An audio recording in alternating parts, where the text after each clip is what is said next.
सेना को मिलिब प्रथम स्वदेशी आत्मघाती ड्रोन जार नाम रही नागास्त्र 1। आसतु जानिबा यार सर्विसेस खबर विषय। आत्मनिर्भर दिगरे आउ एक पादे आगे प्रतिरक्षा विभाग। सेना को मिली प्रथम स्वदेशी आत्मघाती ड्रोन नागास्त्र 1।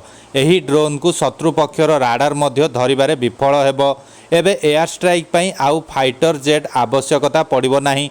शत्रु माटी रे आतंकवादी उपरे एयर स्ट्राइक करिबारे सफल एही स्वदेशी ड्रोन। एही नागास्त्र 1 सेनार बल बढ़ाइबो। एयर स्ट्राइक रे साहाय्य करिबो नागास्त्र 1। उचित समय रे शत्रुंक ठिकाना रे करि परिबो एयर स्ट्राइक। केवल सेतिक नुहे, नागास्त्र 1 को राडार मध्य धरि परिबो नाही। एही स्वदेशी आत्मघाती ड्रोन बंकर, कैंप एवं अस्त्रगार को करिपारिबो ध्वंस।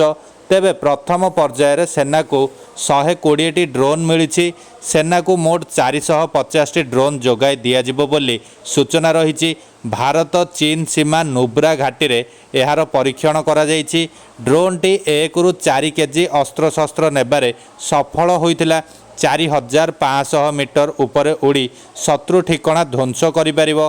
60 रु 90 मीटर पर्यंत उड़ी पारिबो Nagastra 1। 5 kilometre GPS target range रही एहार।